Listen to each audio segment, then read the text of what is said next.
আসসালামু আলাইকুম প্রিয় দর্শক, টিভি ওয়ান নিউজে সবাইকে সাদর আমন্ত্রণ। টিভি ওয়ানের লন্ডন স্টুডিও থেকে আপনাদের স্বাগত জানাচ্ছি আমি মাজা বিন মাহমুদ। সর্বোত্তম আদর্শ মোহাম্মদ সাল্লাল্লাহু আলাইহি ওয়াসাল্লাম শিরোনামে অনুষ্ঠিত হলো টিভি ওয়ানের সিরাতুন নবী কনফারেন্স। যুক্তরাজ্যে মুসলিম কমিউনিটির অন্যতম প্রাণকেন্দ্র পূর্ব লন্ডনের ইস্ট লন্ডন মসজিদে অনুষ্ঠিত হয় কনফারেন্সটি। সামাজিক, পারিবারিক এবং ব্যক্তিগত জীবনে রাসূল সাল্লাল্লাহু আলাইহি ওয়াসাল্লামের আদর্শ পৌঁছে দিতে টিভি ওয়ানের এই আয়োজনের ব্রিটেনের স্বনামধন্য ইসলামিক স্কলাররা জ্ঞানগর্ভ বক্তব্য রাখেন। বক্তারা রাসূল সাল্লাল্লাহু আলাইহি ওয়াসাল্লামের জীবনের নানা দিক উল্লেখ করে তা অন্যদের কাছে ছড়িয়ে দেওয়ার উপর গুরুত্ব আরোপ করেন। বিস্তারিত সালেহ আহমদের রিপোর্টে। সাহাল এবং সোহাইল দুই ভাই দ্বারা আবু জাহালকে মেরেছিল, আঘাত করেছিল, ওরা পারে নাই। আল্লাহ তাআলা আমাকে নিয়ে আসছেন আবু জাহালের বুকের উপরে উঠে, আবু জাহালের তার শরীর থেকে মাথাটাকে আমি আব্দুল্লাহ নিজে হাতে সেদিন কেটেছিলাম আর কেঁদেছিলাম, আল্লাহ শুকরিয়া আদায় করেছিলাম। ইস্ট লন্ডন মসজিদের অডিটোরিয়ামের এই নীরবতা রাসূল সাল্লাল্লাহু আলাইহি ওয়াসাল্লামের জীবনের মুগ্ধতায়। কখনো প্রিয়নবীর জীবন শুনে কেউ অশ্রুসিক্ত, আবার কখনো ভাবনায়। এমন দৃশ্যের দেখা মিলল টিভি ওয়ান আয়োজিত সর্বোত্তম আদর্শ মুহাম্মদ সাল্লাল্লাহু আলাইহি ওয়াসাল্লাম from the life of the prophet peace be আপন হিম, গাইডেন্স ফর দ্য হিউম্যানিটি শিরোনামের কনফারেন্সে। সিরাতুন নবী এই কনফারেন্স গত 19 অক্টোবর রবিবার দুপুর 2:30 থেকে চলা কনফারেন্সে আলোচনা করেন ইস্ট লন্ডন মসজিদের খতিব, ইসলামিক স্কলার শায়েখ আব্দুল কাইয়ুম। টিভি ওয়ানের পরিচালক ও ইসলামিক স্কলার শায়েখ আব্দুর রহমান মাদানী, শায়েখ মাহমুদুল হাসান।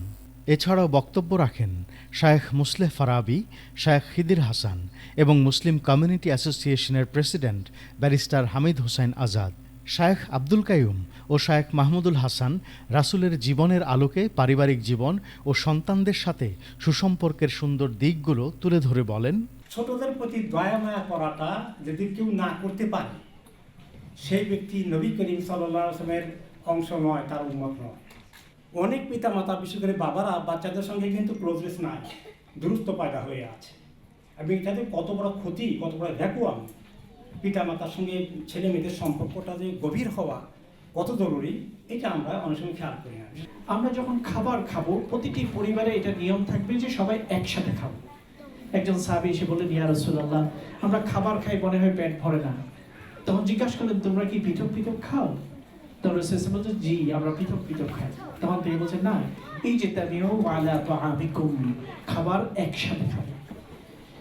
ইউবারাক আলাইকুম, তখন আল্লাহর পক্ষ থেকে বারাকা আসবে। প্রতিটি ঘরে লাঞ্চ, ডিনার এগুলো একসাথে হতে হবে, তাহলে আল্লাহর পক্ষ থেকে মায়া মমতা আসবে, আল্লাহর পক্ষ থেকে বারাকাত আসবে। দাওয়াতি জীবনের সংগ্রাম ও নেতৃত্ব তৈরিতে রাসূলের শিক্ষার উপর আলোচনায় শায়েখ আব্দুর রহমান মাদানী ও ব্যারিস্টার হামিদ হোসেন আজাদ বলেন, আল্লাহ নবী বলে গেছেন, বাল্লিগু আন্নি ওয়ালাউ আয়া, আমার পক্ষ থেকে পৌঁছাবে মানুষের কাছে, যদি একটা আয়াত হয়, একটা কথা হয়। আপনি শুধু জানেন লা ইলাহা ইল্লাল্লাহ মুহাম্মাদুর রাসূলুল্লাহ, এতটুকু পৌঁছানো আপনার দায়িত্ব। আপনার নিজস্ব অ্যাবিলিটি অনুযায়ী দাওয়াতি কাজ ইন্ডিভিজুয়ালি আলা সাবিলিল ইনফিরাদ, এটা ফরদ কিফায়া না ফরদ আইন। দুনিয়াতে নেতৃত্ব দেওয়ার যে কোনো বিচারে রাসূল সাল্লাল্লাহু আলাইহি ওয়াসাল্লাম ছিলেন শ্রেষ্ঠ। তিনি রোল মডেল, যে দোয়া আল্লাহ শিখিয়েছেন, ফিদ দুনিয়া হাসানা ওয়া ফিল আখিরাতি হাসানা, তিনি প্রমাণ করেছেন। তার জীবন দিয়ে তিনি দুনিয়াতেও শ্রেষ্ঠত্ব প্রমাণ করেছেন। শ্রেষ্ঠ লিডার, শ্রেষ্ঠ পিতা, শ্রেষ্ঠ স্বামী, শ্রেষ্ঠ শাসক, শ্রেষ্ঠ সেনাপতি, শ্রেষ্ঠ ব্যবসায়ী, শ্রেষ্ঠ চিফ এক্সিকিউটিভ, শ্রেষ্ঠ সন্তান, তার সাথে সাথে আল্লাহর শ্রেষ্ঠ এবং সবচেয়ে বেশি মহব্বত অর্জনকারী আল্লাহর বান্দা। টিভি ওয়ানের উদ্যোগে এবং মুসলিম কমিউনিটি অ্যাসোসিয়েশন এমসি এর সহযোগিতায় অনুষ্ঠিত এই সিরাত কনফারেন্সে স্বাগত বক্তব্য প্রদান করেন মুসলিম কমিউনিটি অ্যাসোসিয়েশনের executive director Delwar Hossain Khan.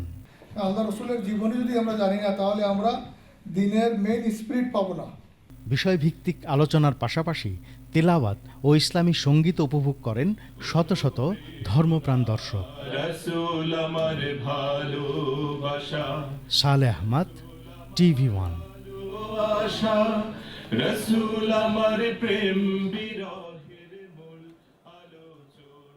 Tower Hamlets town হলে শান্তিপূর্ণ বিক্ষোভের পর অ্যাপাসেন কেয়ারার্সের পক্ষ থেকে ন্যায্যতার আহ্বান জানানো হয়েছে। পূর্ব লন্ডনের টাওয়ার হ্যামলেটস টাউন হলের বাইরে সমবেত 2 শতাধিক কেয়ারার এ আহ্বান জানান। এ সময় বেশ কয়েকটি কেয়ারার অ্যাসোসিয়েশনের প্রতিনিধি উপস্থিত ছিলেন, তবে টাওয়ার হ্যামলেটস কাউন্সিলের কোনো প্রতিনিধি উপস্থিত ছিলেন না।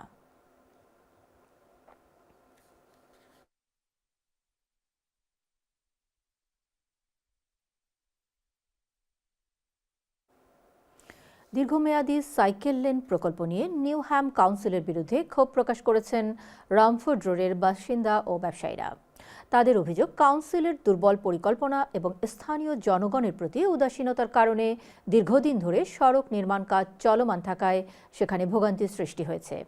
নতুন সাইকেল লেন স্থাপনের প্রকল্পটি মাসের পর মাস ধরে চলায় প্রচণ্ড যানজট তৈরি হয়ে চালকেরা ঘন্টার পর ঘন্টা যানজটে আটকে থাকছেন। আর ব্যবসায়ীরা জানিয়েছেন যে তাদের ব্যবসা বাণিজ্য মারাত্মকভাবে ক্ষতিগ্রস্ত হচ্ছে। এই পরিস্থিতি অব্যাহত থাকায় স্থানীয়দের মধ্যে ক্ষোভ ক্রমেই বাড়ছে। তাঁদের মতে এটি নিউহ্যাম কাউন্সিলের দুর্বল পরিকল্পনা ও অব্যবস্থাপনার স্পষ্ট উদাহরণ।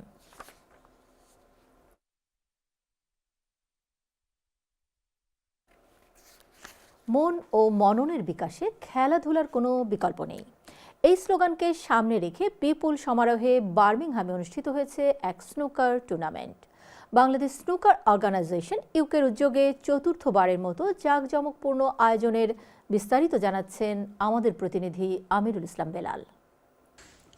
একটা সময়ে ফুটবল, ব্যাডমিন্টন এবং ক্যারাম প্রতিযোগিতায় উৎসাহ থাকলেও সময়ের বিবর্তনে যুক্তরাজ্যে বসবাসরত নানান বয়সের বাঙালিদের কাছে স্নুকার খেলাও বেশ জনপ্রিয় হয়ে উঠেছে। আর এই জনপ্রিয়তাকে উজ্জীবিত রাখতেই বাংলাদেশ স্নুকার অর্গানাইজেশন ইউকের উদ্যোগে চতুর্থবারের মতো অনুষ্ঠিত হয়েছে এক স্নুকার প্রতিযোগিতা। বার্মিংহাম ছাড়াও যুক্তরাজ্যের বিভিন্ন শহর হতে আসা মোট 50 জন প্রতিভাবান খেলোয়াড় টুর্নামেন্টে অংশ নিয়ে নিজ নিজ প্রতিভার স্বাক্ষর রাখেন। সপ্তাহ ধরে চলা টুর্নামেন্টের ফাইনালের তুমুল প্রতিদ্বন্দ্বিতা শেষে চ্যাম্পিয়ন হওয়ার গৌরব অর্জন করে আবু শাহ।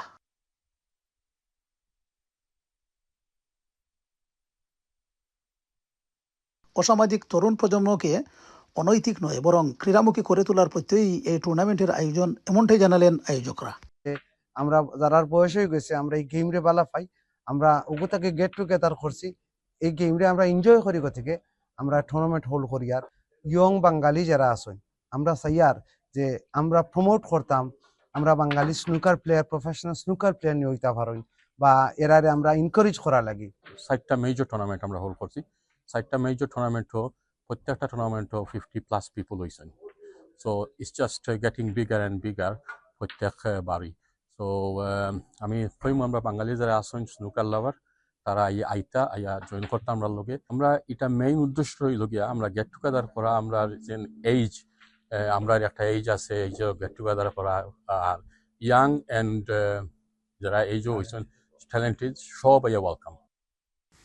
তুমুল প্রতিদ্বন্দ্বিতামূলক খেলা শেষে বিজয়ীদের মধ্যে পুরস্কার বিতরণী অনুষ্ঠানে পুরস্কার বিতরণ করেন আয়োজক সংগঠনের সভাপতি আমিরুল ইসলামের সভাপতিত্বে এবং সাধারণ সম্পাদক জরিদ মিয়া এবং অধ্যক্ষ সৈয়দ মুজিবুর রহমানের যৌথ সঞ্চালনায় উপস্থিত ছিলেন রফিকুল হক আবু মিয়া, আহমদ আলী, কামাল মিয়া, আবুল মিয়া, আজাদ মিয়া, আশরাফ আলী, রেজাউল কবির, আবু সাদিক, মুস্তফা খান, একলাস মিয়া প্রমুখ। বাংলাদেশ স্নুকার অর্গানাইজেশন ইউকের এমন আয়োজন নতুন প্রজন্মের কাছে মাইলফলক হবে, এমনটাই মনে করেন উপস্থিত জনেরা। বার্মিংহাম থেকে আমিরুল ইসলাম বেলাল, TV1। বাংলাদেশের আগামী জাতীয় নির্বাচনে প্রবাসীদের ভোটাধিকার সুরক্ষিতভাবে প্রয়োগের আহ্বান জানিয়েছেন মিলান বাংলা প্রেস ক্লাব ইতালির সাংবাদিকরা। ইতালি থেকে বিস্তারিত জানাচ্ছেন আমাদের সহকর্মী রিয়াজুল ইসলাম কাউসার। আগামী জাতীয় সংসদ নির্বাচনে প্রবাসীদের ভোটাধিকার সুরক্ষিতভাবে প্রয়োগের নিশ্চয়তার অনুরোধ জানিয়ে মতবিনিময় সভা করেছে মিলান বাংলা প্রেস ক্লাব ইতালির সাংবাদিক নেতৃবৃন্দ। ইতালির মিলানস্থ একটি রেস্টুরেন্টে এতে সভাপতির বক্তব্য রাখেন মিলান বাংলা প্রেস ক্লাব ইতালির প্রতিষ্ঠাতা সভাপতি রিয়াজুল ইসলাম কাউসার। মিলান বাংলা প্রেস ক্লাব ইতালির পক্ষ থেকে সবাইকে জানাচ্ছি শুভেচ্ছা। আমরা সবসময় প্রবাসীদের পাশে থেকে বিভিন্ন কার্যক্রম করে থাকি, যেটা প্রবাসীদের উপকার্থে এবং প্রবাসীদের স্বার্থ রক্ষায়। ভোটার অধিকারটা আমরা নিশ্চিত করতে পেরেছি প্রবাস থেকে। এটাকে কিভাবে সুন্দরভাবে যাতে ভোটাররা ভোট প্রয়োগ করতে পারে এবং প্রবাস থেকে যাতে আমাদের ভোটটাকে গ্রহণযোগ্য হিসাবে সরকার আমলে নেয়, বাংলাদেশ আমলে নেয়, এটাই আমাদের এখন পদক্ষেপ। এবং সেই জন্যই আমরা উদ্যোগ নিয়েছি যে ভোটারদেরকে আমরা সচেতনতামূলক সংবাদ পরিবেশন করব। অনুষ্ঠান সঞ্চালক প্রেস ক্লাবের সাধারণ সম্পাদক আব্দুল বাসিত দলই আগত সবাইকে শুভেচ্ছা জানিয়ে বক্তব্য রাখেন। আমরা সবসময় বাংলাদেশ কমিউনিটিকে সাথে নিয়ে কাজ করতে চাই এবং বাংলাদেশ কমিউনিটির প্রবাসীদের উন্নয়ন এবং সকল ধরনের সুখ দুঃখ সব কিছুতেই আমরা পাশে থাকতে চাই। সহজভাবে প্রবাস থেকে ভোট দিতে পারে। তাছাড়া আমাদের এভিডেন্স যোদ্ধারা যারা যাতে পেনশনের আওতাধীন ভাতা পায়, পেনশন পায়। উন্নয়নের মধ্যে বক্তব্য রাখেন সাংগঠনিক সম্পাদক আহসান হাবিব শিমুল, প্রচার সম্পাদক রতন হক, অর্থ সম্পাদক জুবায়ের আহমেদ শিশু, সদস্য সাইফুল ইসলাম মোল্লা সহ অন্যরা। আমরা আশা করি আমরা ভ্রাতৃত্বের বন্ধনে মিলান বাংলা প্রেস ক্লাব সকলে মিলে এগিয়ে যাব। মিলান বাংলা প্রেস ক্লাবের পক্ষ থেকে সবাইকে শুভেচ্ছা। আজকে আমরা মিলান বাংলা প্রেস ক্লাবের সকল সদস্য একত্র হয়ে বসেছি, একটাই লক্ষ্য, প্রবাসী বাংলাদেশিরা এই প্রথম প্রবাস থেকে ভোট দিবে। তো এই জন্যই আমরা কিভাবে কাজ করব, কিভাবে ভোটার করানো যায়, এই বিষয়গুলি নিয়ে আমরা আজকের এই আলোচনা সবাই বসেছি।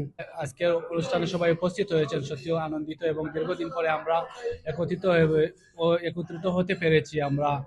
আমরা ইনশাআল্লাহ আগামীতে আরো সুন্দরভাবে এগিয়ে যাওয়ার প্রত্যয় নিয়ে আমাদের এই বক্তব্য শেষ করছি। বক্তারা বলেন, প্রবাসীদের দীর্ঘদিনের প্রত্যাশা প্রবাস থেকে প্রতিটি নির্বাচনে ভোট প্রদান করা, আর সেই স্বপ্ন পূরণ হতে চলেছে আগামী নির্বাচনের মাধ্যমে।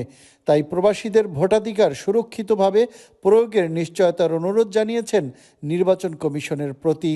এছাড়াও প্রবাসীদের লাশ বিনা শর্তে সরকারি খরচে দেশে প্রেরণ এবং প্রণোদনা নয়, বরং প্রবাসী পেনশন প্রদান জোর দাবি জানিয়েছেন মিলান বাংলা প্রেস ক্লাব ইটালির সাংবাদিক নেতৃবৃন্দ। রিয়াজুল ইসলাম কাউসার, টিভিওন নিউজ, মিলান, ইতালি।